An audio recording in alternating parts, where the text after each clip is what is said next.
নমো ভগবতে রামকৃষ্ণায়। ওম নমো ভগবতে সম্বুদ্ধায়।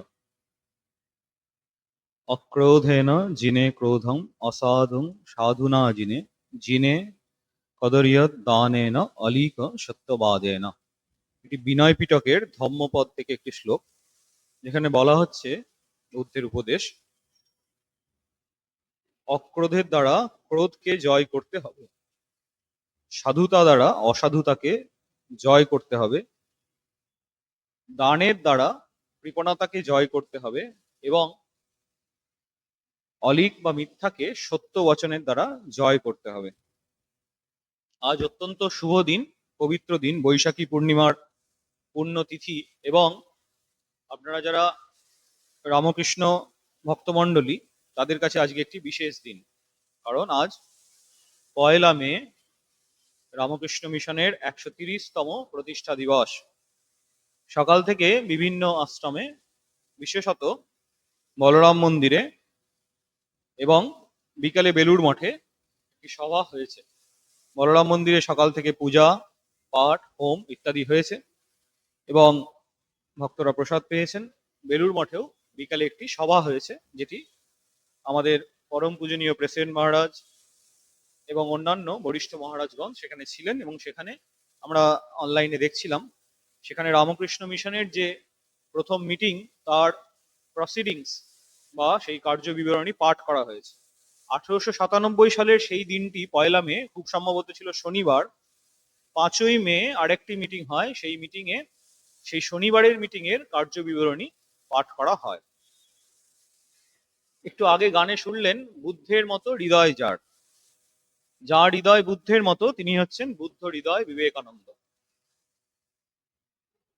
আমরা দেখেছি আমাদের এই বিবেকানন্দ জীবনে কিভাবে বুদ্ধের জীবন পড়তে পড়তে সেখানে স্পর্শ করেছে, এবং আমরা কিছু কিছু আলোচনা করব বুদ্ধের জীবন থেকে, এবং স্বামীজির দৃষ্টিতে, স্বামী বিবেকানন্দ যে দৃষ্টিতে ভগবান বুদ্ধদেবকে দেখেছেন সেটি পাঠ করব। সেটি করে আজকের এই অত্যন্ত পবিত্র দিনে আমরা নিজেদেরকে নিয়োজিত রাখবো। শ্রী শ্রী ঠাকুর, শ্রী শ্রী মা এবং স্বামীজি এবং ভগবান বুদ্ধের চরণে আভূমি আনত প্রণাম নিবেদন করি। এখানে যারা উপস্থিত আছেন তাদের সকলকে শ্রদ্ধা, নমস্কার এবং যথাযোগ্য স্থানে শুভেচ্ছা জ্ঞাপন করি। আমরা, আমাদের একটি খুব বহুল প্রচারিত পুস্তক আছে, জগতের ধর্মগুরু। এই বইটি খুব সম্ভবত আমাদের এই বুক স্টলেও পাওয়া যায়। খুব সংক্ষিপ্ত জীবনী আছে, সেখান থেকে প্রথমে একটু পাঠ করব, তারপর একটু মহাপুরুষ প্রসঙ্গ বলে স্বামীজির একটি বইও আছে, এবং complete works of Swami Vivekananda বা স্বামীজির যে বাণীয় রচনা সেখানে আপনারা পাবেন। আজকে তো বৈশাখী পূর্ণিমা, দিনটিকে অনেক সময় থ্রাইস ব্লেসেড ডেও বলা হয়। আর এই দিনেই ভগবান বুদ্ধ এই ধরাধামে আবির্ভূত হয়েছিলেন। আপনারা জানেন, দশাবতার স্তোত্রমে কবি জয়দেব তাকে ভগবান বিষ্ণুর এক অবতার রূপে বর্ণনা করেছেন, যে স্তোত্রটি প্রলয় প্রয়তি জলে দিয়ে শুরু হচ্ছে। যেমন গতকাল, খুব সম্ভবত গতকাল নৃসিংহ চতুর্দশী ছিল। নৃসিংহদেব তিনিও এই ভগবান বিষ্ণুর, পরম কারুণিক যে ভগবান, তার এক অবতার, এবং ভগবান বুদ্ধদেবকেও সেই অর্থে ধরা হয়। তার আজকে বৈশাখী পূর্ণিমাতে সেই লুম্বিনী উদ্যানে তার জন্ম, এবং আজকের দিনই তিনি বোধি লাভ করেন। আমরা আমাদের সন্ন্যাসের পর সারনাথে গিয়েছিলাম, যেখানে সেই বোধি লাভ করার পরে যেখানে তিনি ধর্মচক্র প্রবর্তন করেছিলেন, এবং আজকের দিনেই তিনি মহাপরিনির্বাণ লাভ করেন। এই জন্য এটিকে থ্রাইস ব্লেসেড ডে বলা হয়। বৈশাখ অত্যন্ত শুভ মাস আমাদের সনাতন ভাবধারায়। বৈশাখের, বিশেষ করে আমাদের বঙ্গ জীবনে তো এটি একটি অত্যন্ত শুভ মাস। পয়লা বৈশাখ এর মাধ্যমে সকলকে আমি আমার নববর্ষেরও শুভেচ্ছা ইত্যাদি জানাই। এবং আজকের দিনটিতে একটি বিশেষ আরেকটি উল্লেখ করার মতো, আমাদের আগের প্রেসিডেন্ট মহারাজ পরম পূজনীয় শ্রীমৎ স্বামী আত্মস্থানন্দজির আজ জন্মদিন। তো সেই আত্মস্থানন্দজির একটি মেসেজ দেখছিলাম এক সময় নববর্ষে লেখা, যে ভক্ত কিন্তু ফুরিয়ে যান না, ভক্ত মিলিয়ে যান ইষ্ট পাদপদ্মে। ভক্ত ফুরিয়ে যান না, হয়তো অনেক কিছু সহ্য করতে হয়, শ্রী শ্রী ঠাকুরের দিকে, তার ইষ্টের দিকে চেয়ে নববর্ষে কাউকে মহারাজ চিঠি লিখেছেন, ভক্ত ফিরিয়ে যান না। এটি হয়তো একটু ব্যক্তিগত প্রসঙ্গ হচ্ছে, কিন্তু এই বুদ্ধ পূর্ণিমার দিনে মহারাজের জন্ম, তিনি এরকম লিখছেন, ভক্ত মিলিয়ে যান ইষ্ট পাদপদ্মে। সেই ভগবান বুদ্ধের জীবন আমরা আলোচনা করে তার পাদপদ্মে আমরা যাতে মিলিত হতে পারি, আমাদের জীবনান্তে সেই ভগবানের পাদপদ্মে আমরা প্রত্যেকেই যেন মিলিত হতে পারি, সেই প্রার্থনা করে ভগবানের জীবন পাঠ করা শুরু করছি। একটি কবিতার লাইন, অশোক যাহার কীর্তি ছাইল, গান্ধার হতে জলধি শেষ। গান্ধার দেশ এখন খুব সম্ভবত আফগানিস্তান। অশোক যাহার কীর্তি ছাইলেন, সম্রাট অশোক চণ্ডাশোক থেকে ধর্মাশোকে পরিণত হলেন। আপনারা যদি ভুবনেশ্বরে যান তখন দেখতে পাবেন সেই নদীটি বয়ে যাচ্ছে, সেখানে সেই যুদ্ধ হয়েছিল কলিঙ্গ এতে। তারপর সম্রাট অশোক, তার মধ্যে এক দারুণ পরিবর্তন এলো এবং তিনি ধর্মাশোকে পরিণত হলেন। উত্তরে গান্ধার থেকে ভারতের শেষ উপলখণ্ড পর্যন্ত, ভারতের বাইরেও এই ভগবান বুদ্ধের বাণী প্রচার করলেন। যীশু খ্রিস্টের জন্মেরও 500 বছর আগে, অর্থাৎ আজ থেকে প্রায় 2500 বছর, 2520 বছর এখন যা হয়েছে, সেই সময়কার কথা। তার আবির্ভাব হয়েছিল আজ থেকে প্রায় 2500-এর বেশি আগে। তিনি রাজার ছেলে বুদ্ধদেব, কিন্তু এই কাহিনীটি, তার যে জীবন কাহিনী, কোনো রাজত্বের কাহিনী নয়, কোনো বীরত্বের কাহিনী নয়, বরং এই সব কিছু ত্যাগ করে পৃথিবীকে আলো দেখানোর এক কাহিনী। যারা ঐতিহাসিক বা ইতিহাস চর্চা করেন তারা জানেন, এডুইন আর্লন্ডের দ্য লাইট অফ এশিয়া বলে একটি বই আছে, স্বামীজিও উল্লেখ করেছেন, আজকে আমরা একটু দেখছিলাম বইটি। তিনি হচ্ছেন এশিয়ার আলো। এই ত্যাগের পথে তার কিভাবে তিনি জীবনকে এবং অন্য সব অনেক জীবনকে আলোকিত করলেন, সেই জীবনটাই হচ্ছে বুদ্ধের জীবন। এবং দেখা যায় পরবর্তীকালে আমরা দেখেছি এই দণ্ড কমণ্ডলধারী সন্ন্যাসীকে কিভাবে রাজ সিংহাসন ত্যাগ করে, এই ষোড়শ জনপদ তখন ছিল এই কোশল, এই সমস্ত যে সমস্ত রাজা প্রসেনজিতের কথা আমরা দেখব, তারা কিভাবে সেই নিজের সিংহাসন নিজের ত্যাগ করে এই দণ্ড কমণ্ডলধারী নবীন সন্ন্যাসীকে কিভাবে তারা বরণ করে নিয়েছেন। এটি আমাদের সনাতন আদর্শ। ভগবান বুদ্ধ কিন্তু তার যে দর্শন, সেখানে দেখবেন একজন সন্ন্যাসীকেও দেখলেন, অর্থাৎ সেই সন্ন্যাসের যে আদর্শ, সেটি কিন্তু ভগবান বুদ্ধেরও জন্মের আগে ছিল। তিনি তো একজন সন্ন্যাসীকে দেখলেন যখন নগর ভ্রমণে বেরিয়েছেন। সেই সব কথা নিশ্চয়ই আমাদের মধ্যে আসবে। শত্রুরা শত্রুতা ভুলে তার চরণ তলে অস্ত্র সমর্পণ করত। মহাপণ্ডিতেরা তর্কে পরাস্ত হয়ে এর আজ্ঞাবহ হতেন। বড় বড় সাধকরা এর অমৃতময়ী বাণী শুনে এর অনুরাগী ও অনুগামী হতেন। আবার সমাজের যারা অনাথ, পতিত, অস্পৃশ্য, অবহেলিত, বা যারা সংসারের দুঃখ, দৈন্য, জ্বালা, যন্ত্রণায় অস্থির হতো, তারাও এর চরণে স্থান গ্রহণ করে শান্ত হতো, ধন্য হতো, কৃতার্থ হতো, জীবনের পরম আশ্রয় লাভ করত। আমরা দেশের রাজার কথা শুনেছি, বনের রাজার কথা শুনেছি, কিন্তু ইনি ছিলেন মনের রাজা, নিজের মনের রাজা, সমস্ত মানুষের মনের রাজা। রাজারা রাজ্য জয় করে, ইনি মানুষের মন জয় করেছিলেন। সকল মানুষের খবর জানতেন, সকল মানুষের মনের কথা বুঝতে পারতেন, সকল মানুষের মনের ভাষায় কথা বলতে পারতেন। বুদ্ধদেবের জীবনের এটি একটি অন্যতম দিক। তিনি কঠিন ভাষায় যে সমস্ত আমাদের তত্ত্বগুলি ছিল, সেগুলিকে সহজ পালি ভাষায় প্রকাশ করে জনগণের মধ্যে ছড়িয়ে দিয়েছিলেন। জীবনটি বড় মজার ও বড় আনন্দের, এবং পুরো সমগ্র জীবনটি চমকপ্রদ, বিস্ময়কর। হিমালয়ের কোলে যে নেপালে কপিলাবস্তু রাজ্য, পাশ দিয়ে বয়ে যাচ্ছে রোহিণী নদী, সেখানেই কিন্তু শাক্য বংশের রাজা শুদ্ধোদন তার সাম্রাজ্য।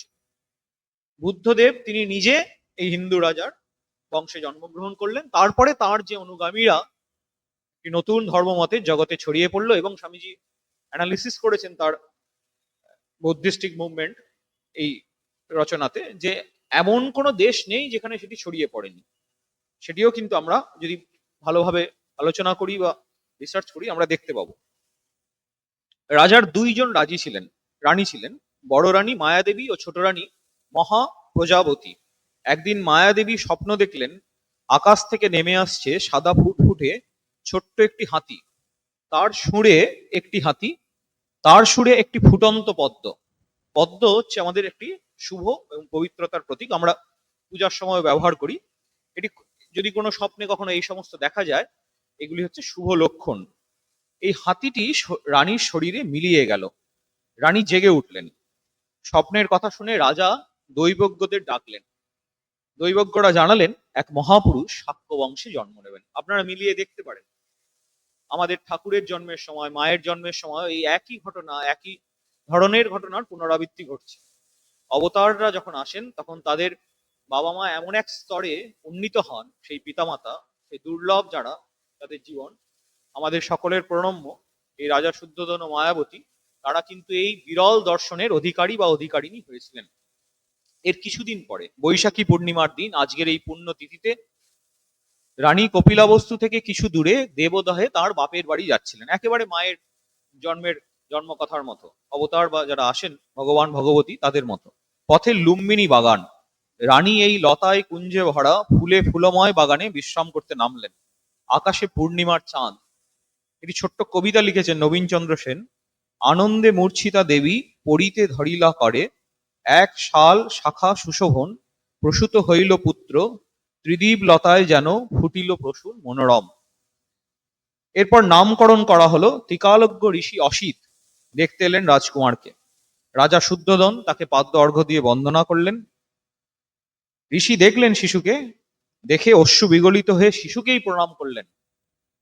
দেখবেন খ্রিস্টের জন্মের সময়ও এই অনেকে এসছিলেন, যারা দেখতে এসছিলেন শিশুটিকে, এই নক্ষত্র দেখে দেখে। এই ধরনের ঘটনা কিন্তু অবতারের জন্মের সময় আমরা এই দেখি, অশ্রুত অপূর্ব ঘটনা শোনা যায়। সবাই বিস্মিত হলেন। ঋষি অসিত বললেন, এই শিশু সাধারণ নন, পৃথিবীর মানুষকে মুক্তিপথের সন্ধান দেবেন। আর ঋষি শুদ্ধোধনকে বললেন, সিদ্ধতব মনোরথ, সিদ্ধ মনোরথ মানবের এতদিন, ভক্তিপূর্ণ মন রাখিও সিদ্ধার্থ নাম, পিতা শুদ্ধোধন। সিদ্ধার্থ নাম রাখা হইল। থাকে গৃহাশ্রমে, হবে নিপতি ধরার, হইবে সন্ন্যাস আশ্রমে বুদ্ধ অবতার। শিশুর জন্মের 7 দিন পরেই তার মা শরীর ত্যাগ করলেন। বিমাতা মহাপ্রজাপতি গৌতমী মাতৃস্নেহে শিশুকে লালন পালন করতে লাগলেন।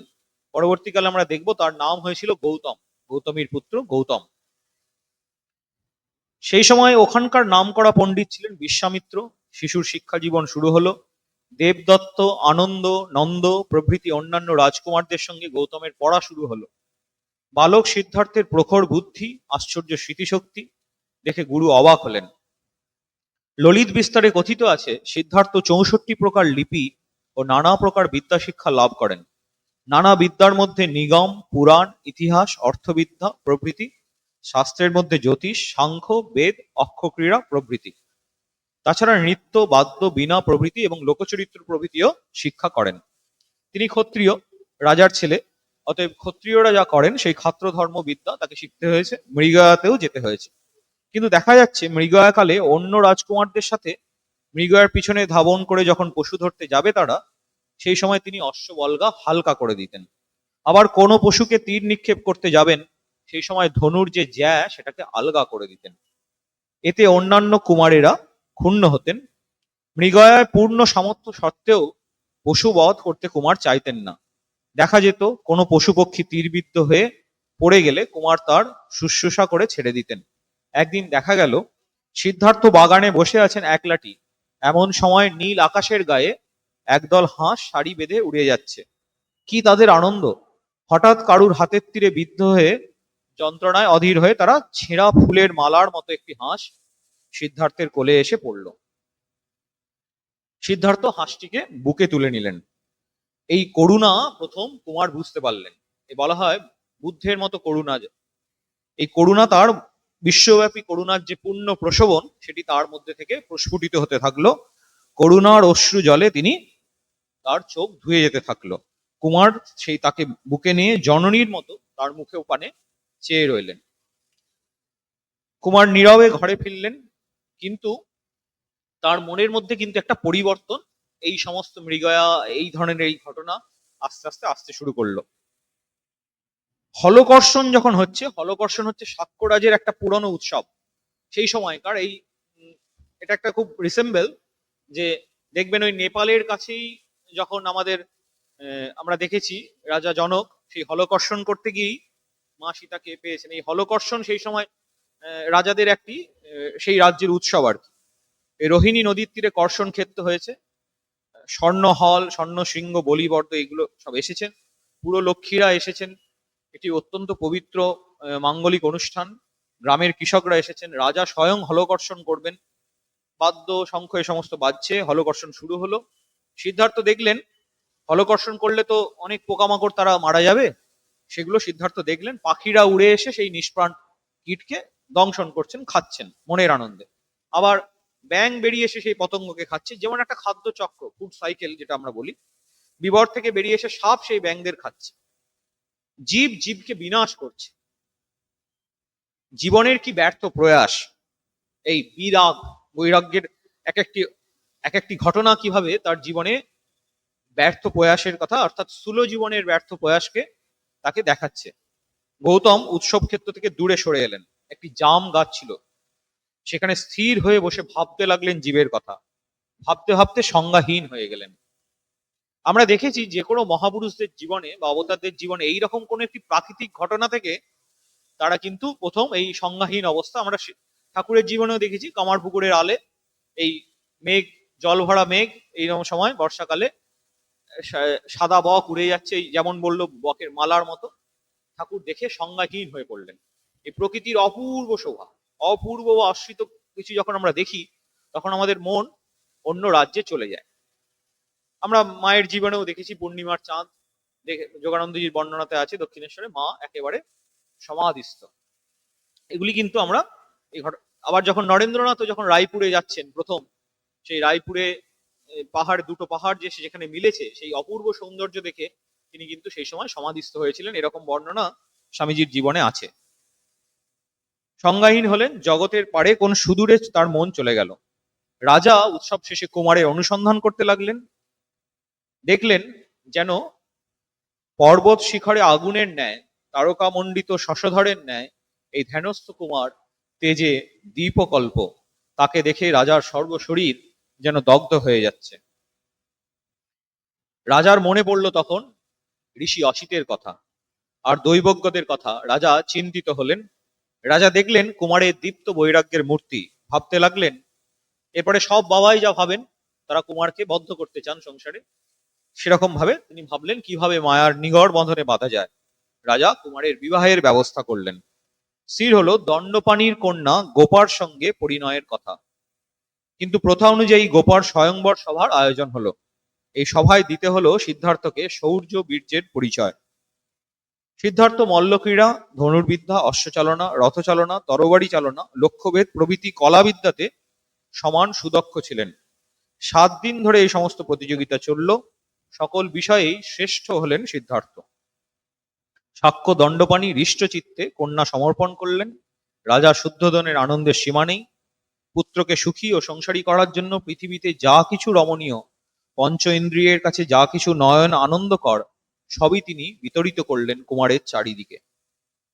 কিন্তু এই আকণ্ঠ ভোগের মধ্যেও কিন্তু কুমারের তৃপ্তি ছিল না। অন্তরের বৈরাগ্য কুমারকে উদাস করত। এরকম ভাবে ধীরে ধীরে 10টি বছর কেটে গেল। সিদ্ধার্থের একটি সন্তানও জন্ম নিল, যার নাম রাহুল। শুদ্ধোদন অত্যন্ত প্রীত হলেন, কারণ এই নবজাত শিশুই স্বর্ণ শৃঙ্খল। আমরা দেখেছি দশরথের জীবনে কিভাবে তিনি আত্মজ। আমাদের সন্তানরা হন যারা তাদের পিতামাতার কাছে, তারা আত্মজ, নিজের আত্মাই তার সন্তান। দশরথ একেবারে তার সেই রামচন্দ্র যখন চলে যাচ্ছেন, সেই শোকে দশরথের একেবারে হাড়গুলি যেন বিদীর্ণ হয়ে গেছিল, প্রত্যেকটি সত্তা। এইভাবে সিদ্ধার্থ যখন সন্তান জন্ম দিলেন রাহুল, শুদ্ধোদন অত্যন্ত নিশ্চিত হলেন, যাকে ছিন্ন করে, এই স্বর্ণ শৃঙ্খল ছিন্ন করে কুমার আর বোধহয় সংসার ত্যাগ করতে পারবেন না। বর্ণনা দিচ্ছেন, শৃঙ্খলিত বন্য হাতির চিত্ত যেমন অরণ্যের দিকে ধাবিত হয়, কুমারও সেই রকম মায়ার পাশ কাটাতে চাইলেন। কুমার এইবারে তিনি রাজার কাছে এই বিখ্যাত যে সিদ্ধার্থের রাজ্য বিহার, সেই রাজ্য বিহারের আজ্ঞা চাইলেন। রাজা নিশ্চিন্ত হলেন, অনুমতি দিলেন। রাজকুমার অশ্ববাহিত রথে বের হলেন নগর ভ্রমণে। এই দৃশ্যগুলো কিন্তু আমরা বর্ণনা করব, এবং অত্যন্ত গুরুত্বপূর্ণ এবং মনে রাখার মতো, কিভাবে এই দৃশ্যগুলো, প্রত্যেকটি দৃশ্যপট কিভাবে মনোজগতে পরিবর্তন নিয়ে আসছে। রাজা কি করেছেন, যাতে সিদ্ধার্থের চোখে কোনো কিছু মানে খারাপ জিনিস না পড়ে, সেই জন্য একদম সব সাজিয়ে গুছিয়ে রেখেছেন, যাতে একটু তাকে যেন কোনো রকম ভাবে কোনো কিছুই, কোনো দৃশ্যই যেন তাকে বৈরাগী না করে। কিন্তু বিধির বাঁধন কে কাটবে, মানে যা লেখা আছে সেটাই হবে। নগরবাসীদের নির্দেশ, এমন কিছু দৃশ্য যেন না চোখে পড়ে কুমারের সংসার বিতৃষ্ণা আসে। রাজার চেষ্টা আপাতত সফলই হলো। নগর ভ্রমণ করতে করতে গৌতমের মনে হলো জীবনের শ্রম, দারিদ্র্য এবং ক্ষুধা আছে, তবুও জীবন মধুর।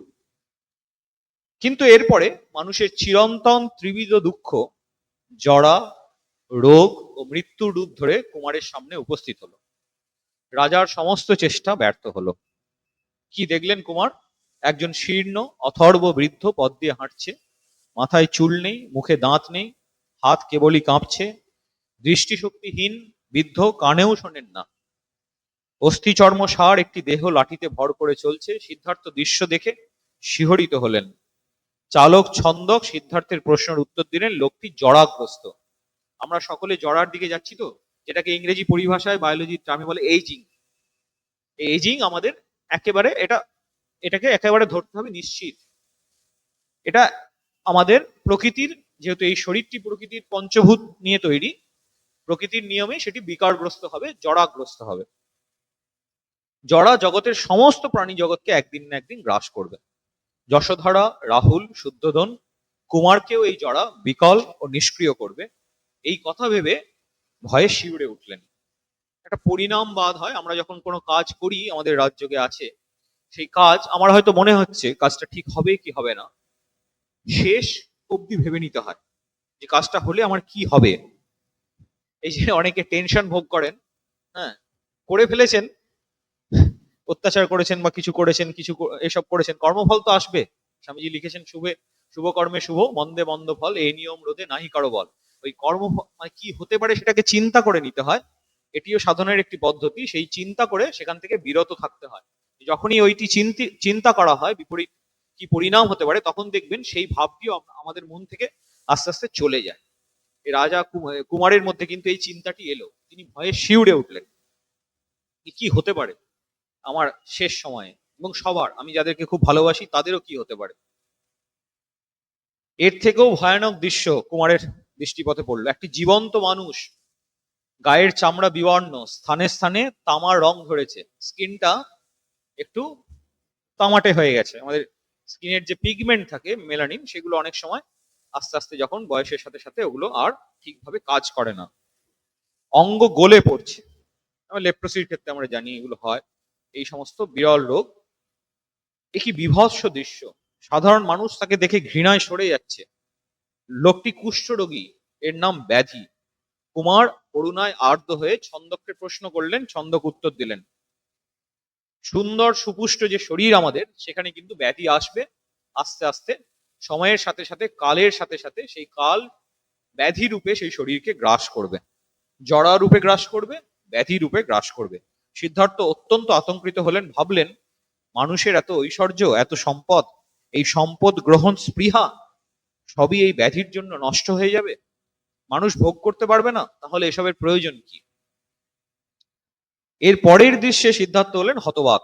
জীবনের সমস্ত আশা আকাঙ্ক্ষা নির্মূল হলো। জগৎ ও জীবনের আনন্দকে ভালোবাসার স্বপ্ন মুহূর্তে তিরোহিত হলো। সিদ্ধার্থ দেখলেন জীবনের স্পন্দহীন মানুষের এক মৃতদেহ। যখন মৃত্যু হয়ে যায়, তখন আমাদের আর কিছু করার থাকে না, সব শেষ। এই মিথ্যার পারে, জরা মরার পারে যাওয়ার মানুষের কি কোনো উপায় নেই? সিদ্ধার্থ ভাবছেন, মৃত্যু কি অবশ্যম্ভাবী? এই মৃত্যুকে মানুষ জয় করবে কি করে? এটি একটা খুব প্রাচীন প্রশ্ন, আমাদের শাস্ত্রে আছে। অমৃতত্ব লাভ কি করে হবে? এই নচিকেতা, কঠোপনিষদের বালক নচিকেতা, যখন তার বাবা তাকে বললেন, তোমাকে যমকে দিলাম, আমরা অনেক সময় বলি যা যমের কাছে যা, নচিকেতার এতটাই আত্মশ্রদ্ধা ছিল, তিনি নচিকেতা বললেন, আচ্ছা তাহলে যমের কাছেও বোধহয় আমার কিছু দরকার আছে, আমাকে দিয়ে কোনো কাজে লাগবে। নচিকেতার বাবা তো বিশ্বজিৎ যজ্ঞ করছিলেন, সমস্ত দান করে পৃথিবীর সমস্ত কিছু লাভ করা যায়, এবং পৃথিবীর শ্রেষ্ঠ সম্পত্তি দিতে হয়। নচিকেতার বাবা যখন শীর্ণ জীর্ণ গরুগুলিকে দান করছিলেন, যেগুলি শেষবারের মতো দুগ্ধ দান করেছে, শেষবারের মতো জল পান করেছে, তখন নচিকেতার মনে খুব প্রশ্ন জেগেছিল, আত্মশ্রদ্ধা জেগেছিল, বাবা এটা ঠিক করছেন না, এইরকম ভাবে তিনি নিজেকে নিজে ঠকাচ্ছেন। তখন নচিকেতা বাবাকে গিয়ে জিজ্ঞাসা করলেন আমাকে কাকে দেবেন। তখন নচিকেতা কে তার বাবা বললেন, যেন এরকম আমরা বলি না, ডিস্টার্ব করিস না, যা, জমকে দিলাম, সরে যা, এরকম বলে দিই অনেক সময়। নচিকেতা কিন্তু সেই বাবার বাক্যেও, পিতৃবাক্যেও আত্মশ্রদ্ধা এতটাই, সেই পিতৃবাক্যেও এতটা শ্রদ্ধা, নচিকেতা গেলেন যমরাজের কাছে। সেখান থেকে কঠোপনিষদের আখ্যান শুরু হচ্ছে। স্বামীজি খুব বেশি করে নচিকেতার চরিত্র আমাদের বালকদের সামনে, বালক বালিকাদের সামনে রাখতে বলেছেন, যাতে তারা এই আত্মশ্রদ্ধার ভাবে জেগে উঠতে পারে। নচিকেতা কি করলেন, সেখানে গেলেন যমের কাছে। যম এই রকম, এই শুদ্ধোদন যে সমস্ত ব্যবস্থা করেছিলেন, ঠিক যম সমস্ত কিছু, পৃথিবীর বসুন্ধরার সমস্ত ভোগ সামগ্রী নিয়ে নচিকেতাকে বলতে লাগলেন, তুমি এইটা নাও, এটা নাও, এটা নাও। নচিকেতা বললেন, আমার কিচ্ছু লাগবে না, আপনি মৃত্যুর দেবতা, আপনি যমরাজ, আপনি জানেন মৃত্যু কি, মৃত্যুর পারে কি যাওয়া যায়। এটিই প্রাচীন প্রশ্ন, যেটি ভগবান বুদ্ধ যিনি হবেন, সিদ্ধার্থের মনেও সেই প্রশ্ন উদিত হয়েছে। তিনি মৃত্যুর পারে কি আছে সেই প্রশ্ন খুঁজছেন, তার অন্তরালোকে এই মৃত্যুর পারে যাওয়ার প্রশ্ন জেগে উঠেছে। তখন দেখলেন প্রশান্ত চিত্ত, শান্ত পুরুষ নয়ন, কখনো তিনি ঊর্ধ্ব দিকে তোলেন না, কেবল সম্মুখস্থ চারিহস্ত পরিমিত ভূমি অবলোকন পূর্বক গমন করেন। সামনে 4 হাত ভূমি, তার বাইরে দৃষ্টি স্থাপন করেন না। এটি আমাদের সন্ন্যাস ধর্মের একটি আছে, যে আমরা এরকম বলা হয়ে থাকে যে নিজের বৃদ্ধাঙ্গুষ্ঠের দিকে তাকিয়েই চলতে হবে, এরকম একটি ভাব আমাদের সনাতন ধারায় আছে। বিচরণ করেন তিনি অত্যন্ত সুপ্রশান্ত, ভিক্ষাপাত্র হাতে, কাঁসায় বসন পড়েছেন, গেরুয়া বস্ত্র পড়েছেন, উদ্ধত বা অভিনীত নন। কে? তিনি তো কখনো রাজার ছেলে সন্ন্যাসীকে দেখেননি, নগরে তো বেরোননি, বা তার বাবা দেখতে দেননি। ছন্দক উত্তর দিলেন, এ ব্যক্তি ভিক্ষু, ইনি সমুদয় বাসনা পরিত্যাগ করেছেন, সুবিনীত এর আচরণ, রাগ দেশ কিছুই নেই, ইনি ভিক্ষান্নে জীবন ধারণ করেন। কুমার পথের সন্ধান পেলেন, স্মরণ করলেন পণ্ডিতদের কথা, জ্ঞানীদের কথা, প্রবজ্জায় সুখ আছে। আরেকটি কথা আছে শাস্ত্রে, যধরেব বিরজেত তধরেবে প্রব্রজেত, যখনই বৈরাগ্য আসবে তখনই প্রবজ্জা করবেন। এতে নিজের এবং পরের কল্যাণ, এই জীবন সুখের ও এতে সুমধুর অমৃত ফল পাওয়া যায়। কুমার নিজের কর্তব্য স্থির করলেন, তিনি রাজপ্রাসাদে প্রবেশ করলেন, পিতা তাকে সাদর অভ্যর্থনা করলেন। সিদ্ধার্থ কিন্তু তার নিজের জীবনের যে অভিপ্রায় বা প্ল্যান, সেটা তাকে বললেন, অনুমতি চাইলেন। পিতা পুত্রের মধ্যে যুক্তি, আবার বিপরীত যুক্তি চলতে থাকলো। শেষে রাজা নিরস্ত হলেন। জরা ব্যাধি মৃত্যুর হাত থেকে উদ্ধারের উপায় রাজা বলতে পারলেন না। এখন এই যে তার পথ, সেই পথের সন্ধান তিনি দেবেন। আমরা সকলেই সেই পথ, আমাদের স্বামীজিও সেই সঙ্ঘের প্রতিষ্ঠা করেছেন, আমরা সকলেই, আমরা যারা রামকৃষ্ণ ভক্ত মন্ডলী, আমরা প্রত্যেকে, আমরা কিন্তু এই পথ কিভাবে অমৃতত্ব পাওয়া যায় সেই জন্যই আমরা এই শাস্ত্র চর্চা এগুলি করি। এগুলি করলে আমাদের কি হয়, ওই গীতায় আছে পদ্মপত্র নি বাম্ভাসা, পদ্মপত্রে জল যেমন থাকে, কিন্তু সেগুলো, সেই জলটা পদ্মপত্রে লেগে যায় না, নিরাসক্ত ভাবে থাকতে পারেন। সেই জন্যই কিন্তু এই নিরাসক্তির পথ, নিঃস্বার্থপরতার পথ বুদ্ধ বেছে নিলেন। আমাদের প্রত্যেককে আমাদের জীবনে কিন্তু এই ভাবটাকে নিয়ে বাঁচতে হবে। সেখানে ডুবে গেলেন, ধ্যান করলেন, জীবন মৃত্যু কি, এই সমস্ত কি ঠিক করলেন। সংসার ত্যাগ করবেন, সংসারের বাঁধন ছিঁড়তে হবে, সন্ন্যাসী হবে। সেদিনটাও কিন্তু একটি পূর্ণিমা তিথি ছিল। পূর্ণিমা তিথিগুলি আমি দেখেছি, প্রত্যেকটি পূর্ণিমা তিথির আমাদের এই সনাতন জীবনধারায় একটি বিশেষ তাৎপর্য আছে। মাঘী পূর্ণিমা বলুন, আমাদের অগ্রহায়ণ পূর্ণিমা, আমাদের শ্রাবণ পূর্ণিমা, এই চৈত্র পূর্ণিমা দিনে জ্যোৎস্নায় ভরা পৃথিবীতে তিনি গেলেন। এই কঠোপনিষদের কথা আছে, চিরকালের প্রশ্ন। বালক নচিকেতাও একদিন পিতাকে এই প্রশ্ন করেছিলেন, করে যমের দ্বারে গিয়েছিলেন পিতার সম্পর্ক ত্যাগ করে। যেয়ং প্রেতে বিচিকিৎসা মনুষ্যে অস্তিত্বকে নায়াম অস্থিতি চাইকে, মৃত্যুর পরে কেউ বলে মানুষ থাকে, কেউ থাকে না, এটি একটি সংশয়। সেই সংশয় রাজকুমারকে করলো গৃহ ছাড়া। এই ভিক্ষাপাত্র হাতে তিনি ওই বৈশালী নগরীতে যাচ্ছেন। সিদ্ধার্থ, সৌম্যমূর্তি গৌতম, তিনি ভার্গব মুনির আশ্রমে গেলেন। এই তখন ঋষিরা আছেন, বিরাট ভারতবর্ষ, সেখানে ঋষিদের আশ্রম আছে। এই ঋষি অসিত যেমন এসে তাকে, তার নামকরণ করলেন, ভার্গব মুনির আশ্রমে তিনি গেলেন। কুমারের জিজ্ঞাসার উত্তর পেলেন না। এরপর এলেন আলার কালামের আশ্রমে। কালামের নিকট শুনলেন জ্ঞানের প্রক্রিয়া। এখানেও মন ভরল না। এই আশ্রম ত্যাগ করে চললেন শ্রাবস্তীর পথে। শ্রাবস্তীতে ছিলেন এক তপস্বী, রুদ্রাক্রাম তার নাম। তিনি শাস্ত্রবিদ্যায় দার্শনিক জ্ঞানে অত্যন্ত জ্ঞানী লোক। তার চরণতলে শিক্ষা লাভ করলেন কর্ম কি, জন্মান্তর কি, আত্মস্বরূপ বা আত্মতত্ত্ব কি, ঈশ্বর তত্ত্ব কি, এইগুলি সব আলোচনা করলেন। কিন্তু মনের ক্ষুধা মিটছে না। শ্রাবস্তী ছেড়ে চললেন রাজগৃহের পথে। রাজগীর, গেরুয়া বসন, ভস্ম আচ্ছাদিত, দণ্ডকমণ্ডলধারী তার সেই দীপ্ত মূর্তি দেখে লোকে বিস্মিত হলেন। রাজগীরের যে রাজা, তিনি সেই অপূর্ব দর্শন জ্যোতির কথা শুনলেন।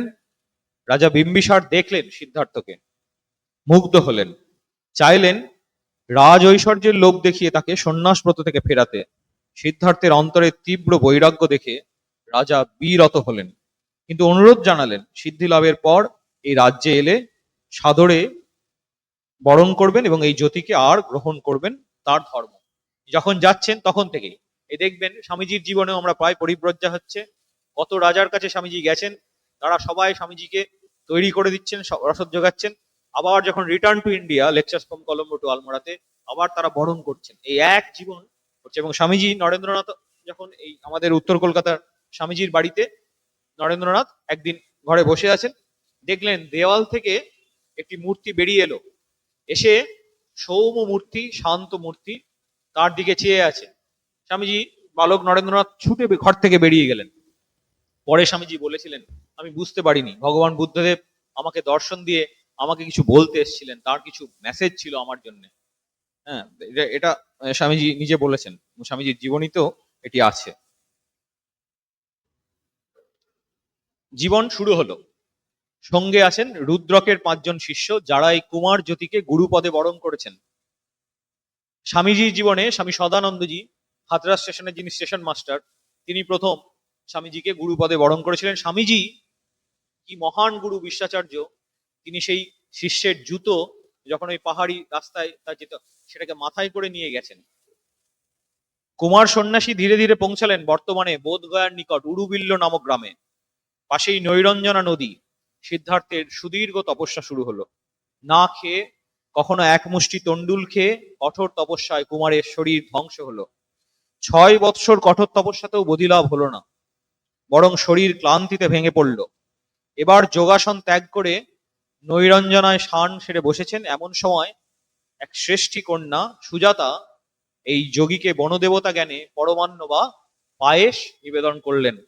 গৌতম এই দান গ্রহণ করে শরীরে বল পেলেন এবং সিদ্ধির জন্য শপথ নিলেন। বিখ্যাত সেই শপথ, আমি এই আসনেই শরীর ত্যাগ করব যতক্ষণ না বোধি লাভ করি। ইহাসনে শুষ্যতু মে শরীরং তকস্তি মাংসং প্রলয়ঞ্চ জাতু অপ্রাপ্য বোধিং বহুকল্প দুর্লভাং নৈবাসনা কায়ামতশ্চলিষ্যতে। এই আসনে আমার শরীর শুকিয়ে যাক, চামড়া, মাংস, হাড় লুপ্ত হয়ে যাক, তবু বহু জন্ম দুর্লভ বোধিলাভ না করে এই আসন থেকে আমি কিছুতেই উঠব না। ধ্যানে বসলেন মহাযোগী। ধ্যান ভঙ্গ করার জন্য মার এলো, যা মানুষের সংকল্পের বিঘ্ন আনে। বৈরাগ্যের অগ্নিশিখায় পুড়ে ছাই হয়ে গেল মারের সমস্ত বল বিক্রম, পরাজিত হলো মার। সিদ্ধার্থ আবার স্থির হয়ে বসলেন। অন্তরের সমস্ত সংশয় অন্ধকার দূর হলো। জ্ঞানে প্রজ্ঞায় জ্যোতিতে হৃদয় ভরে গেল। মার পরাজিত, চিত্ত স্থির অবিচল, যেন সিদ্ধ নিরমল দর্পণ উজ্জ্বল। উদ্ভাসিত চিত্ত জ্ঞান প্রদীপ্ত শিখায়, রবি করে দীপ্ত স্বচ্ছ দর্পণের প্রায়। গৌতম বোধি লাভ করলেন, সিদ্ধি লাভ করলেন সিদ্ধার্থ। তার সম্মুখে জন্ম, জরা, ব্যাধি, মৃত্যুর রহস্যদ্বার উদ্ঘাটিত হলো। সিদ্ধার্থ উপলব্ধি করলেন দুঃখের কারণ কি, দুঃখের হাত থেকে উদ্ধারের উপায় কি। সেই দিনও ছিল বৈশাখী পূর্ণিমার রাত। সিদ্ধার্থ হলেন বুদ্ধ। মানুষের দুঃখে কাতর হয়ে গৌতম ভোগ বিলাস পরিত্যাগ করলেন। এই পূর্ণিমার রাতগুলিতে অত্যন্ত পবিত্র কিছু তিথি আছে, সেগুলিতে পূর্ণিমা, অমাবস্যা। পূর্ণিমাতে দোল পূর্ণিমার দিন যেমন ভগবান শ্রীকৃষ্ণ চৈতন্যের জন্মদিন, সাধকরা বা যারা ঈশ্বর অনুশীলন করেন, তারা এই পূর্ণিমার দিনগুলিতে বিশেষ তিথিতে উপবাস ইত্যাদি আহ, কিছু কিছু তপস্যা তারা করেন। পূর্ণিমার রাতগুলিতে এই ঈশ্বর চিন্তায় তারা যাপন করেন। এটি আমাদের সনাতন একটি ধারা। মানুষের দুঃখ নিবারণের পথ তিনি খুঁজে পেলেন। আমাদের উপনিষদের ঋষিরা বলেছেন, তমেব বিদিত্বা অতিমৃত্যুমেতি নান্য পন্থা বিদ্যাতে অয়নায়। তাকে জানলেই, তমেব বিদিত্বা অতিমৃত্যুমেতি, এই মৃত্যুর পারে যাওয়া যায়, এর অন্য কোনো পন্থা নেই। রবীন্দ্রনাথ সেই করেছেন, তাহারে জানিয়া জীব মরণ এরা নিস্তার লাভেরও আর নাহিরে উপায়। সিদ্ধার্থ সেই পথের সন্ধান পেলেন। যাদের একদিন গুরু বলে বরণ করেছিলেন তারা কিন্তু কেউ আজ বেঁচে নেই। স্মরণ হলো তার 5 জন শিষ্যের কথা। তিনি জানলেন তারা আছেন বারাণসীর কাছে মৃগদাবে, যেটি আজকে সারনাথ। এবং সেই সারনাথে আপনারা আমার রামকৃষ্ণ ভক্তদের এটি জানা দরকার, সারনাথে যে মিউজিয়াম আছে, সেই মিউজিয়ামের একদম শেষ প্রান্তে দেখবেন একটি বুদ্ধ মূর্তি আছে। পরম পূজনীয় শ্রীমৎ স্বামী বিজ্ঞানানন্দজি মহারাজ, তিনি তো ইঞ্জিনিয়ার ছিলেন, ওখানে বারাণসীতে ছিলেন, এই সমস্ত করতেন। বিজ্ঞানানন্দজি মহারাজের এক অলৌকিক দর্শন হয়েছিল। ভগবান সেই মূর্তিটিকে তিনি জীবন্ত দর্শন করেছিলেন, এক জ্যোতির মতো দর্শন হয়েছিল তার। শাক্যমুনি গৌতম সেদিকে গেলেন। 5 জন শিষ্য কোন্ডন্য, বাপা, ভদ্রিয়, মহানাম ও অশ্বজিৎ দূর থেকে দেখতে পেলেন বুদ্ধদেবকে। জ্যোতির্ময় শরীর, সমস্ত দেহ থেকে যেন আভা ফুটে বেরুচ্ছে, দুর্লভ জ্ঞানের আভা। তারা বরণ করলেন গুরুকে, শুনলেন অপূর্ব অনুভূতির কথা। শিষ্যরা জানলো জীব জগতের কথা, শুনলো 4টি আর্য সত্যের কথা, মধ্যপন্থা বা মজ্জিমের কথা শুনলো, মধ্যপন্থা অবলম্বন করার কথা। আমাদের শাস্ত্রেও বলা হয়েছে সর্বমত্যন্তম গৌরিতম, অষ্টাঙ্গিক মার্গ, নির্বাণ প্রভৃতির কথা।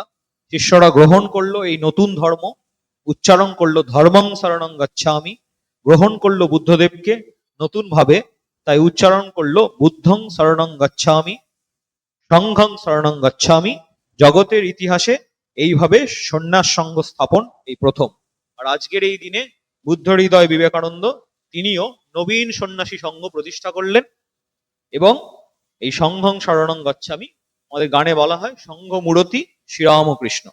এই নতুন ধর্মের কথা বলেছেন না, স্বামীজিও চিঠিতে লিখেছেন, এবারে নতুন ধর্ম, নতুন বেদ, নতুন ঠাকুর। তার কাছে, তার সেই বিরাট করুণার কাছে সমস্ত ধর্মের সমস্ত মানুষ যারা যে অবস্থায় আছেন তাদের অবারিত দ্বার। স্বামীজির পত্রাবলী দেখবেন, সেই স্বামীজির পত্রাবলীতে স্বামীজি অনেকবার এই সংঘ স্থাপনের আগে এই চিঠিগুলি লিখছেন গুরু ভাইদের, মহাপুরুষ মহারাজকে, শশী মহারাজকে। স্বামীজির পত্রাবলীতে কিন্তু স্বামীজির একেবারে হৃদয়ের আবেগের স্পর্শ আপনারা পাবেন। এবং কিভাবে আমাদের সংঘ স্থাপন হচ্ছে, কাকে কাকে চিঠি লিখছেন, সেগুলি সব আছে। এই 1897-এর 5ই মেও একটি চিঠি লিখেছেন, সেখানে বলেছেন, উল্লেখ করেছেন, আমরা হয়তো উল্লেখ করব কিভাবে তার সংঘের কথা। সিস্টার ক্রিস্টিনকেও তিনি শেষকালে যখন ফিরছেন বিদেশ থেকে বারবার বলেছেন যে আমাকে একটা অর্গানাইজেশন করতে হবে। একটি সময় তিনি বলেছিলেন, জানো আমি একজনের প্রেমে পড়েছি। তখন তারা বললেন, খুব অবাক হয়ে বললেন, who is that lucky lady, কে সে? তখন স্বামীজি বললেন, আমি অর্গানাইজেশনের প্রেমে পড়েছি, একটা অর্গানাইজেশন করতে হবে। পরবর্তীকালে বলেছেন, এমন একটা মেশিন আমরা তৈরি করে দিয়ে যাব যেটা নোবেল থটসকে প্রত্যেকের জীবনের প্রত্যেকটা মুভমেন্টে সেটা নিয়ে যাবে। প্রচার জীবন শুরু করলেন। সারনাথে ধর্মচক্র প্রবর্তন হলো। 3 মাস সেখানে থেকে তার শিষ্যদের নির্দেশ দিলেন। অগণিত লোক এই উদার ধর্মের কথা শুনে, কারণ পালি ভাষায় বলছেন, এই যে পুরোহিততন্ত্র সেটাকে ভেঙে দিলেন। স্বামীজি খুব ভালো করে ব্যাখ্যা করেছেন ইতিহাসে, যে ধর্মকে আগলে রাখা, কাউকে প্রবেশ করতে না দেওয়া, সেগুলোকে ভেঙে একেবারে জনসাধারণের মধ্যে এই ধর্মকে ছড়িয়ে দিলেন। বহুজন সুখায় বহুজন হিতায়, আমাদের সংঘেরও নীতি আত্মনমোক্ষার্থং জগৎ হিতায় চ, এই কল্যাণকর ধর্মের বাণী ছড়িয়ে দিলেন। চরত্থ ভিক্ষাবে চারিকম, পালি ভাষায়, হে ভিক্ষুগণ তোমরা দেশে দেশে ভ্রমণ করো, লোককে ধর্ম শেখাও, শীল শিক্ষা দাও। স্বামীজির চিঠিতে দেখবেন, স্বামীজি তুরিয়ানন্দজিকে ডেকে পাঠালেন, বেদান্ত সোসাইটি স্থাপন হলো। নিউ ইয়র্কে ত্রিগুণাতীতানন্দজি মহারাজ গেলেন, মহাপুরুষ মহারাজকে পাঠালেন। মহাপুরুষ মহারাজ শ্রীলঙ্কাতেও গিয়েছিলেন, শ্রীলঙ্কাতে তো বৌদ্ধ ধর্মের বিরাট প্রসার। অন্য অনেককে, বিভিন্ন শারদানন্দজিকে পাঠালেন, সবাইকে এরকম ভাবে ছড়িয়ে দিলেন দেশে দেশে। বিজ্ঞান মহারাজকেও পাঠিয়েছিলেন শ্রীলঙ্কাতে, বিজ্ঞান মহারাজ গিয়েছিলেন পরে। এবং সমস্ত দেশে। সারনাথ ছেড়ে তিনি উড়ুবিল্লে এলেন। এখানে কাশ্যপ নামে একজন পণ্ডিত বাস করতেন। বুদ্ধের নিকট তিনি তর্কে পরাস্ত হয়ে সমস্ত শিষ্যদের নিয়ে বুদ্ধের ধর্ম গ্রহণ করলেন। এবার চললেন রাজগৃহের পথে। কথা ছিল যে সিদ্ধি লাভের পর রাজা বিম্বিসারের আতিথ্য তিনি গ্রহণ করবেন। রাজগৃহে এসে দেখলেন বিম্বিসার অপুত্রক বলে দেবতার প্রীতির কামনায় যজ্ঞ শুরু করেছেন। যজ্ঞে হবে বহু পশুবধ। কথা শুনে করুণাঘন বুদ্ধ ব্যথিত হলেন। কি বললেন? যজ্ঞভূমির দিকে এগিয়ে চললেন। ছাগ শিশুর পরিবর্তে নিজেকে যুবকাষ্টে বলি দিতে চাইলেন। সপারিষদ নৃপতি বিম্বিসার স্তম্ভিত হলেন তরুণ সন্ন্যাসীর কীর্তি দেখে। রাজা পরে মুগ্ধ হলেন তার ধর্মতত্ত্বের ব্যাখ্যায়। সমগ্র রাজপরিবার বুদ্ধের ধর্ম গ্রহণ করলেন। রাজা বুদ্ধদেবকে কি দান করলেন? বেনু বন। এই বন ভিক্ষুদের থাকার আস্তানা ছিল। যা ছিল উপবন প্রমোদ কানন, তা কি হলো? তপবন আনন্দ নিকেতন। শাস্ত্রবিদ কাশ্যপ ও রাজা বিম্বিসার বৌদ্ধ ধর্ম গ্রহণের ফলে সারা দেশে এই অপূর্ব সন্ন্যাসীর ধর্ম, অদ্ভুত ধর্ম ছড়িয়ে পড়ল। এই সময় তিনি স্থবির অশ্বজিতের নিকট উপতীর্থ কলিত নামে দুই বিত্তবান ও জ্ঞানবান বন্ধু এই তথাগত বুদ্ধের খবর পেলেন। তারাও ধর্মপিপাসু হয়ে এলেন। বুদ্ধের নিকট এসে বুঝলেন ইনি সেই মূর্তিমান করুণা ও মৈত্রী, বিশ্বজনের বন্ধু। দুই বন্ধুর আন্তরিক আগ্রহ দেখে বুদ্ধ প্রীত হলেন এবং তাদের সঙ্গে স্থান দিলেন। এদেরই নাম হলো সারিপুত্র মৌদগল্যায়ন। এরা দুজনেই হলেন বুদ্ধের ডান ও বাম হাত। এদের উপরে তিনি ছেড়ে দিলেন সংঘ পরিচালনার কাজ। রাজা শুদ্ধোদনও বুদ্ধের কথা শুনলেন। রাজা আমন্ত্রণ জানালেন নিজের সন্তানকে। পরপর 9বার দূতকে পাঠালেন। বুদ্ধ সাড়া দিলেন না। সকলেই বুদ্ধের ধর্ম গ্রহণ করে সঙ্গে রয়ে গেল। 10ম দূত বলিবদ্ধ উদয়ের নিকট খবর পেয়ে বুদ্ধদেব চললেন কপিলাবস্তুর পথে। যারা আসছিলেন দূতরা, তারা আসার আগেই বুদ্ধের যারা শিষ্য, যারা ওই সঙ্গ করছেন, তাদের কাছে থেকে সঙ্গ হয়ে গেল। কপিলাবস্তুর কাছে নাগরদ গ্রামে ভিক্ষুদের ছাউনি হলো। ভিক্ষাপত্র হাতে সারিপুত্র মৌদগল্যায়নকে নিয়ে রাজা চললেন রাজ অন্তঃপুরে। রাজা শুদ্ধোদন অভিনন্দন জানালেন পুত্রকে। নিয়ম হচ্ছে পিতাও এই সন্ন্যাসী পুত্রকে প্রণাম করবেন। তো সেই পিতা তাকে সেরকম ভাবেই গ্রহণ করলেন। বুদ্ধদেব উত্তর দিলেন, আমার নতুন জন্ম হয়েছে। তিনি এখন রাজবংশের নন, তিনি এখন বুদ্ধ বংশে জন্মগ্রহণ করেছেন। এই বংশের কুলধর্ম এই। রাজার ভুল ভাঙলো, পিতার অহংকার চূর্ণ হলো। সামনে এলেন মাতা গৌতমী। আনন্দে অশ্রু ঝরে পড়ছে। বুদ্ধদেব ভিক্ষা চাইলেন। সন্ন্যাসের পরে প্রথমে ভিক্ষা চাইতে হয়।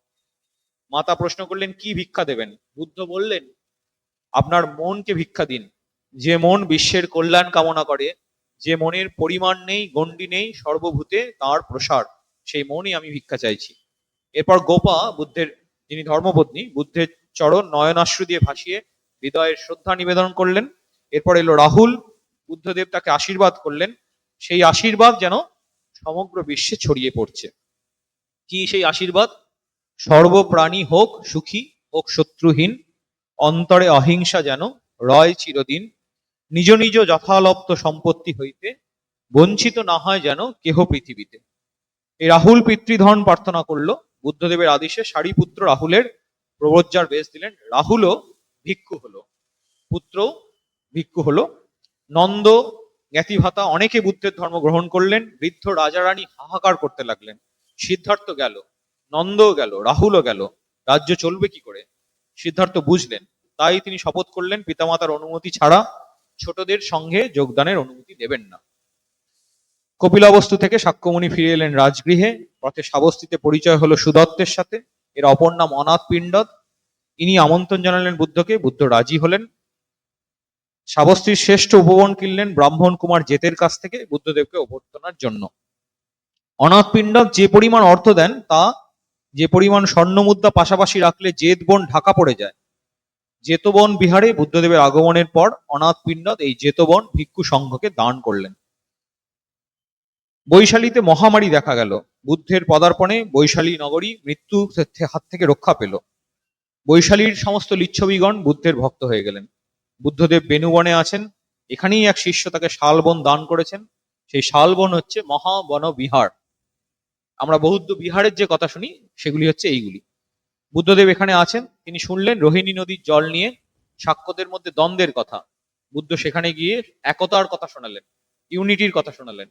পুনর্জন্মের কথা দিয়ে বোঝালেন, তার যে পুনর্জন্ম বুদ্ধের যে জাতকের যে গল্প, সেগুলি যে বৃক্ষরা আলাদা আলাদা থাকলে তুমুল ঝড়ে যেমন চূর্ণ বিচূর্ণ বা উৎপাটিত হওয়ার সম্ভাবনা থাকে, কিন্তু বনের মতো যদি এক স্থানে থাকে তাহলে ঝড় বেশি ক্ষতি করতে পারে না। এইভাবে বুদ্ধ একতার কথা শোনালেন। সিদ্ধার্থের এই কথা শুনে সাক্ষ্য ও কলিওরা অস্ত্র ত্যাগ করে আবার বন্ধুর মতো বাস করতে লাগলেন। বুদ্ধ যেখানেই যাচ্ছেন এই অহিংসার কথা প্রচার করছেন। পিতা শুদ্ধোদন কঠিন পীড়ায় অন্তিম শয্যায়, এই কথা বুদ্ধের কানে গেল। বুদ্ধ পিতার কানে শোনালেন নির্বাণ তত্ত্ব। পিতা দেহত্যাগ করলেন। মাতা মহাগৌতমীও চাইলেন সঙ্ঘে যোগদান করতে। অনিচ্ছা সত্ত্বেও আনন্দের অনুরোধে মহাগৌতমী সঙ্গে যোগ দিলেন। এই বুদ্ধের সঙ্গে যেমন বিত্তবান সমাজের প্রতিষ্ঠাবান নরনারীরাও স্থান পেয়েছেন, সমাজের ঘৃণিত নিপীড়িত পদমর্যাদাহীন নরনারীরাও তার অপার করুণা পেয়ে ধন্য হয়েছেন। সুদাম মালি বুদ্ধের চরণে অসময়ের পদ্মফুল নিবেদন করে বুদ্ধের আশীর্বাদ পেয়েছিলেন। নর্তকী আম্রপালি তিনিও বুদ্ধের আশীর্বাদ পেয়েছেন। বৈশালী লিচ্ছবিদের দেশ, তারাও বুদ্ধের আশীর্বাদ পেয়েছেন। এগুলি আমরা সব জানি। এই আম্রপালির বাড়িতে যখন তিনি গেলেন, বুদ্ধদেব নিমন্ত্রণ গ্রহণ করলেন। বুদ্ধের সেই দয়া দেখে আম্রপালি ভক্তিতে লুটিয়ে পড়লেন। হৃদয়ের ভক্তি ফুটে উঠল চোখে মুখে, বুদ্ধের কৃপা ভিক্ষা করলো। তখন বুদ্ধ বললেন, সর্বপাপ কর্ম হতে হইও বিরত, কুশল কর্মের সদা করো আচরণ, চিত্ত তব পরিশুদ্ধ করিও নিয়ত, জানিও বুদ্ধের হয় এ অনুশাসন। অবশেষে আম্রপালি সেই বিরাট আমবাগানটি সংঘকে দান করলেন। কোশল রাজ্য, এই যে ষোড়শ জনপদ, এই কোশল রাজ্যের রাজা ছিলেন রাজা প্রসেনজিৎ। প্রসেনজিৎ তার রাজ্যের একজন দস্যু অঙ্গুরিমাল, যিনি ওই সবার আঙুল কেটে নিত, তাকে কিছুতেই প্রতীকের সর্বস্ব লুট করে নিত, কিছুতেই তাকে আর বশে আনতে পারছেন না। ভীষণ বনের মধ্যে দিয়ে যেতে হতো, সেই বনেই অঙ্গুলিমাল থাকেন। বুদ্ধদেব কিন্তু শিষ্যদের অনুরোধ উপেক্ষা করে সেই বনের ভিতর দিয়েই চলতে লাগলেন। এই অঙ্গুলিমালও তার গলায় রক্তাক্ত আঙ্গুলের মালা বুদ্ধদেবকে দেখেই একেবারে চেঞ্জ হয়ে গেল, পরিণত হলো। রাজা প্রসেনজিৎ স্তম্ভিত হলেন। কি করেছেন? বুদ্ধ বললেন অঙ্গুলিমালের মৃত্যু হয়েছে, তার নবজন্ম হয়েছে। প্রসেনজিৎ স্তম্ভিত হলেন, তার মুখ দিয়ে কথা বেরোলো না, অবাক হয়ে গেলেন। বুদ্ধের উপদেশ দেওয়ার পদ্ধতি ছিল অপূর্ব। কাউকে শিষ্য করার আগে শিষ্য কিরকম উপযুক্ত সে কথা বলতেন। এক শ্রেণীর শিষ্য আছে যারা অধমুখ কুম্ভ, অর্থাৎ উপুর করা কুম্ভ। কলসি উপুর করে জলে ছেড়ে দিলে কলসিটি জলের মধ্যে থাকে, কিন্তু কলসির ভিতরে জল ঢোকে না। ঠিক তেমনি এই ধরনের শিষ্যেরা সারা জীবন গুরুর উপদেশ শুনেও কিছুই করতে পারে না। আর এক শ্রেণীর শিষ্য আছে যারা উৎসঙ্গ বদর, অর্থাৎ বদর মানে কুল বা ছড়িয়ে পড়া কুল, আঁচল ভরে কুল নিয়েও যদি কেউ এগুলি না বেঁধে ওঠে তবে কুলগুলি ছড়িয়ে পড়ে। তেমনি অপর এক শ্রেণীর শিষ্য আছে যারা ঊর্ধ্বমুখ কুম্ভ, যাদের এই ধরনের কলসির সঙ্গে তুলনা দেওয়া চলে। এই কলসিকে জলে ডুবিয়ে দিলে সহজেই জল কানায় কানায় ভরে ওঠে। তেমনি এই শ্রেণীর শিষ্যরাও গুরুর উপদেশ অন্তরের সঙ্গে গ্রহণ করে। এইভাবে গল্প বলে বুদ্ধদেব জিজ্ঞাসা করতেন, শিষ্যরা কোন শ্রেণীর ধরনের শিষ্য হতে চান? যেমন ঠাকুরও গল্প করেছেন না, সেই চাষার গল্প। কোন ধরনের চাষা হতে চাও? যে চাষা একবারে সমস্ত কাজটা সম্পন্ন করলো, তার চাষার বউ এসছে, না আমি যাব না, তুই চলে যা, এই যে যা করব একেবারে এই অদম্য ইচ্ছা শক্তি আমি করবো, এরকম করে সেই বস্তু লাভ করলেন। এইভাবে গল্পের মাধ্যমে শেখাতেন। এরপরে আমরা দেখেছি, দেখব বুদ্ধের জীবন, বিরাট জীবন। তার ঈশা গৌতমীর কাছে গেলেন, সন্তানকে বুকে নিয়ে তিনি আছেন, শোকাকুল। বুদ্ধদেব বোঝানোর চেষ্টা করছেন নশ্বর জীবজগতের নিয়ম। বললেন যে এক মুঠো সাদা সর্ষে কি আনতে পারো? গৌতমীর আনন্দের সীমা নেই, যেখান থেকে খুশি নিয়ে আনলেই হবে। গৌতমী দেখলেন যে না, সেখানে কোনো জায়গা থেকেই আর পাওয়া যায় না। বুদ্ধ তাকে আশীর্বাদ করলেন, মৃত্যু যখন আসে পুত্র পিতা মাতা কেহ করে না কো ত্রাণ, জ্ঞাতিরাও নাহি করে কোনো বাধা দান, শুদ্ধ চিত্ত জ্ঞানীগণ এই তত্ত্ব বুঝে, নির্বাণের পথখানি শুধু লয় খুঁজে। ঈশা গৌতমীও ভিক্ষুণী হলেন। বুদ্ধদেব তারপরে কুশীনগরে গেছেন, পরিনির্বাণ মঞ্চে। এই কুশীনগর, তার আগে ভরদ্বাজের কাছেও গেছেন। ভরদ্বাজ সন্ন্যাসীও তিনি বুদ্ধের দীক্ষা নিলেন। বুদ্ধের আবির্ভাবের সার্থকতা কিন্তু এবার সার্থকতার পথে এগিয়ে চলল। লোকশিক্ষার কাজ সেটিও ফুরিয়ে আসছে। ৪৫ বছর বুদ্ধদেব সৎ ধর্ম প্রচার করলেন। তিনি বললেন, আমার এখন ৮০ বছর বয়স হয়েছে, জীবন সায়ান্ন প্রায়। পাবা গ্রামের দিকে চললেন, সেখানে একটি সুন্দর আমবাগানে তার বিশ্রামের জন্য নির্দিষ্ট হলো। আমবাগানের মালিক চুন্দ দিন ভাবে আমন্ত্রণ জানালেন। বুদ্ধদেব আগ্রহ ভরে এই নিমন্ত্রণ গ্রহণ করলেন। চুন্দের গৃহে আহার করে বুদ্ধদেবের আমাশয় রোগ হলো। দারুণ যন্ত্রণা সহ্য করে চললেন কুশীনগরে। কুশীনগরে পরিনির্বাণ মঞ্চে শয়ন করলেন। বললেন এই তার শেষ শয়ন। সকলে হায় হায় করে উঠল। পাশেই প্রিয় অনুচর আনন্দ, আনন্দ শোকবিহ্বল। বুদ্ধদেব তাকে সান্ত্বনা দিলেন।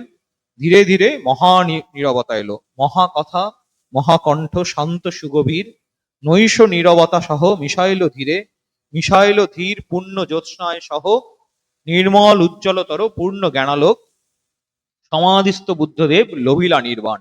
এই বুদ্ধের জীবনকে কেন্দ্র করে গড়ে উঠেছে বিরাট সংঘ, তার নাম বৌদ্ধ সংঘ। সন্ন্যাসীদের জন্য এইরকম সংঘ জগতের ইতিহাসে এই প্রথম। বুদ্ধদেবকে কেন্দ্র করে আবার ভারতের সাহিত্য, শিল্প, ধর্ম, দর্শন প্রভৃতি গড়ে উঠেছে। এই রাজ সন্ন্যাসীর কথায় রাজা অশোক দেশ বিদেশে ছড়িয়েছেন। বুদ্ধ এবার একই রকম জিনিস দেখবেন ঠাকুরের উদ্দেশ্য স্বামীজি বলেছেন যে তাকে কেন্দ্র করেই আবার এবার কেন্দ্র ভারতবর্ষ বলে একটি বক্তৃতা আছে। এই শ্রীরামকৃষ্ণকে কেন্দ্র করেই ভারত আবার তার কৃষ্টি, তার সাহিত্য, তার সংস্কৃতি সর্ববিষয়ে একেবারে চূড়ায় উঠে যাবে। বুদ্ধ নির্দিষ্ট 8টি পথ কি? সম্যক দৃষ্টি, সম্যক সংকল্প, সম্যক বাক্য, সম্যক কর্ম, সম্যক জীবিকা, সম্যক ব্যায়াম, সম্যক স্মৃতি এবং সম্যক সমাধি। এই অষ্টাঙ্গিক মার্গকে 3টি স্তরে ভাগ করা যায়: শীল, চিত্ত, প্রজ্ঞা। এই অষ্টাঙ্গিক মার্গ হচ্ছে, এই দুঃখ আছে, জগতে দুঃখ আছে, দুঃখের কারণ আছে, দুঃখের নাশ আছে, দুঃখ নাশের উপায়ের এই অষ্টাঙ্গিক মার্গ হচ্ছে এটি উপায়। আত্মনির্ভরশীলতা, স্বামীজিও বলেছেন এই যাগযজ্ঞ পূজা হোম তো থাকবে, কিন্তু আমাদের বোধিলাভই বুদ্ধের ধর্মের মূল কথা। রবীন্দ্রনাথ লিখছেন, বোধি দ্রুমতলে তব সেদিনের মহাজাগরণ, আবার সার্থক হোক মোহ আবরণ, বিস্মৃতি রাত্রি শেষে এ ভারতে তোমার স্মরণ, নবপ্রাথে উঠুক কুসুমি। আমরা এই বিনয় পিটক থেকে কয়েকটা জিনিস বলবো, কিরকম বিনয় পিটকের শিক্ষা। একটা দুটো বললে আপনারা বুঝতে পারবেন বৌদ্ধরা এই ত্রিপিটকের মধ্যে বিনয় পিটক, তার মধ্যে দীর্ঘনিকায় কি ধরনের তারা পাঠ ইত্যাদি করেন। তার মধ্যে 10 নম্বর যে শ্লোকটা সেখানে আছে, শ্রমণ গৌতম বীজ এবং উদ্ভিদ সমূহের ছেদন ভেদন বিনষ্টমূলক কার্যাদি হইতে সম্পূর্ণ বিরত।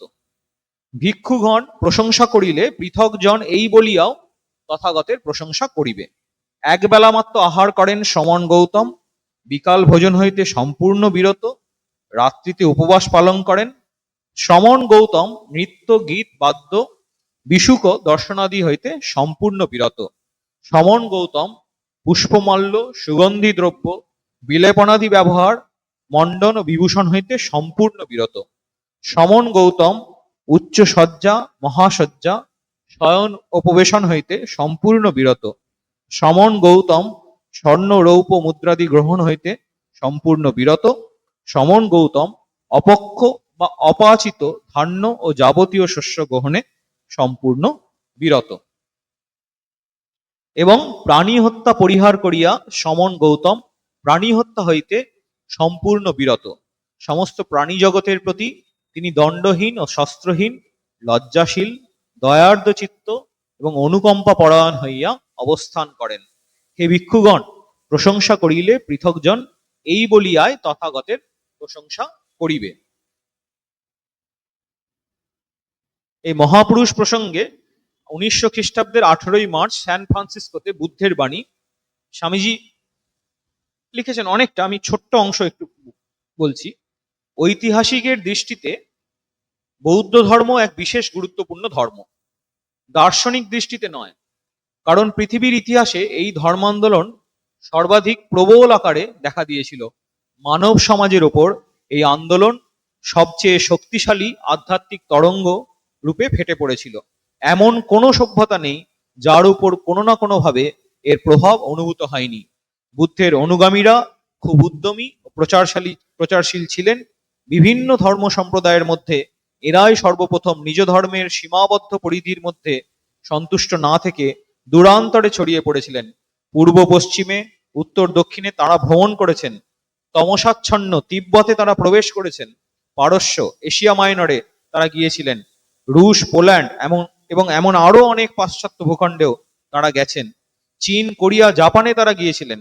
ব্রহ্ম, শ্যাম, পূর্ব ভারতীয় দ্বীপপুঞ্জ এবং আরো বিস্তৃত ভূখণ্ডে তারা ধর্ম প্রচার করেছিলেন।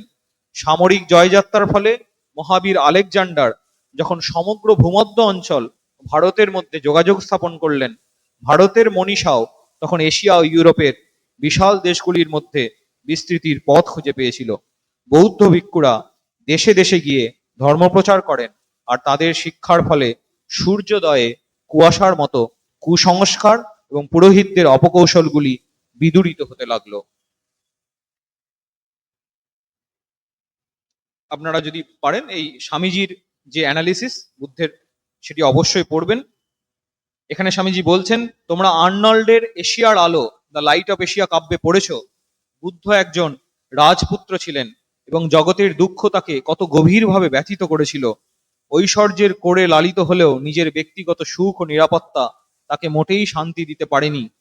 পত্নী এবং নবজাত শিশু সন্তানকে রেখে কিভাবে তিনি সংসার ত্যাগ করেন? সত্য অনুসন্ধানের উদ্দেশ্যে সাধু মহাত্মাদের দ্বারে দ্বারে তিনি কতই ঘুরেছিলেন এবং অবশেষে কেমন করে বোধিলাভ করলেন। তার বিশাল ধর্মান্দোলন, শিষ্যমণ্ডলী এবং ধর্মসংঘের কথা আপনারা জানেন। এসবই আমাদের জানা কথা।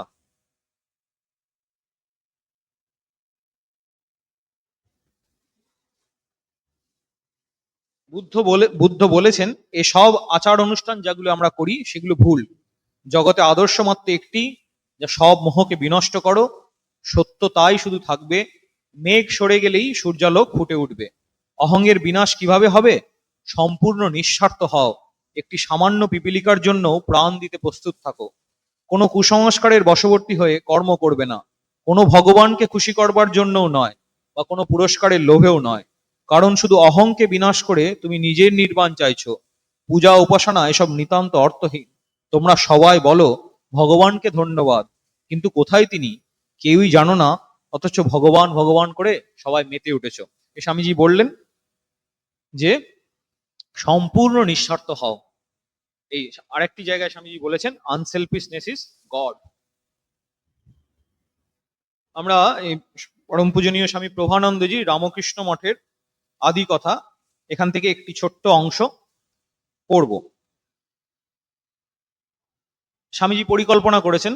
একদিকে স্বামীজির পরিকল্পনাকে রূপদান করবার জন্য দেশ বিদেশের অনেকে এগিয়ে এসেছিলেন। অপরদিকে গতানুগতিক পরম্পরাগত চিন্তার টান, উদারতা ও দূরদর্শিতার অভাব ইত্যাদি ত্যাগী ও গৃহী রামকৃষ্ণ অনুরাগীদের একাংশের মনে দ্বিধা ও সন্দেহের জাল ছড়িয়ে দিয়েছিল। তাদের মনে যা ফুটে উঠেছে, কেউ তা দ্বিধাগ্রস্ত চিত্তে, কেউ বা নিঃসংকোচে স্বামীজিকে জানিয়েছেন। যেমন কথামৃত প্রণেত সীম একদিন স্বামীজিকে প্রশ্ন করলেন, দেখো, তুমি যে দয়া, পরোপকার, এগুলি সবই বুদ্ধের কথা, বুদ্ধের জীবনের কথা। দেখো, তুমি যে দয়া, পরোপকার বা জীবসেবার কথা বলো, সে তো মায়ার রাজ্যের কথা। যখন বেদান্ত মতে মানবের চরম লক্ষ্য মুক্তি লাভ, সমুদয় মায়ার বন্ধন কাটানো, তখন ওসব মায়ার ব্যাপারে লিপ্ত হয়ে লোককে ওই বিষয়ের উপদেশ দিয়ে ফল কি? স্বামীজি চটপট উত্তর দিলেন, মুক্তিটাও কি মায়ার অন্তর্গত নয়? আত্মা তো নিত্য মুক্ত, তার আবার মুক্তির জন্য চেষ্টা কি? 1 মে 1897 তারিখে রামকৃষ্ণ প্রচার সমিতি প্রতিষ্ঠার জন্য অনুষ্ঠিত সভার শেষে স্বামী যোগানন্দ স্বামীজির নিকট অনুযোগ করলেন, তোমার এসব বিদেশি ভাবে কাজ করা হচ্ছে, ঠাকুরের উপদেশ কি এরকম ছিল? প্রত্যুত্তরে স্বামীজি আবেগ মথিত কণ্ঠে বলতে লাগলেন, তুই কি করে জানলি এসব ঠাকুরের ভাব নয়? অনন্ত ভাবময় ঠাকুরকে তোরা তোদের গণ্ডিতে বুঝি বদ্ধ করে রাখতে চাস? আমি এই গণ্ডি ভেঙে তার ভাব পৃথিবীময় ছড়িয়ে দিয়ে যাব। প্রভুর দয়ার নিদর্শন ভূয় ভূয় এ জীবনে পেয়েছি। তিনি পেছনে দাঁড়িয়ে এসব কাজ করিয়ে নিচ্ছেন। এবার এদেশে কিছু কাজ করে যাব। তোরা সন্দেহ ছেড়ে আমার কাজে সাহায্য কর, দেখবি তাঁর ইচ্ছায় সব পূর্ণ হয়ে যাবে। কথা প্রসঙ্গে তিনি আরো বললেন, তিনি ইচ্ছা করে এবার আমার ভিতর দিয়ে আমাকে যন্ত্র করে এরূপ করাচ্ছেন, তা আমি কি করব বল? এই সময় গিরিশচন্দ্র ঘোষ স্বামীজিকে বলছেন, আমি দেখছি প্রভুর শক্তি তোমায় দিয়ে কাজ করিয়ে নিচ্ছে, সাদা চোখে দেখছি। কথা প্রসঙ্গে স্বামী অদ্ভুতানন্দ স্বামীজিকে বললেন, ভাই, এত ঝঞ্ঝাট কেন আনছো? এতে যে ধ্যান ধারণা সব গুলিয়ে যাবে। স্বামীজি এই কথা শুনে স্বামীজি খুব আঘাত পেলেন। তার মুখ লাল হয়ে উঠল, স্বর রুদ্ধ প্রায় হলো। হৃদয়ের ভাব উচ্ছ্বসিত ভাষায় উন্মোচিত করতে চাইলেন। শরীর মুহুর্মুহু কাঁপতে লাগলো। তিনি কি করলেন? নিজের ঘরে গিয়ে যোগাসনে বসে পড়লেন। দরবিগলিত ধারায় অশ্রু ঝরতে লাগলো। সবাই গুরুভাইগণ আতঙ্কিত হলেন। ঘণ্টাখানেক পরে স্বামীজির ভাব প্রশমিত হলো। চোখ মুখ ধুয়ে গুরুভাইদের কাছে এসে বসলেন। সে সময় তিনি কথা প্রসঙ্গে বলেছিলেন, ও এখনো আমার অনেক কাজ বাকি রয়েছে। আমি শ্রীরামকৃষ্ণের দাসানুদাস। তিনি আমার ঘাড়ে যে কাজ চাপিয়ে গেলেন, যতদিন না সে কাজ শেষ হয় ততদিন আমার বিশ্রাম নেই। স্বামীজির এই কথা দিয়ে আজকের এই পাঠ শেষ করছি। আমরা সকলে যেন স্বামীজির এই কাজে নিজেদেরকে নিয়োজিত করে আমাদের জীবন সার্থক করতে পারি। শ্রীরামকৃষ্ণ চরণে, ভগবান বুদ্ধের চরণে এই প্রার্থনা করি। জয়তু শ্রীরামকৃষ্ণ। ওম নমো ভগবতে সম্বুদ্ধায় নমো নমঃ।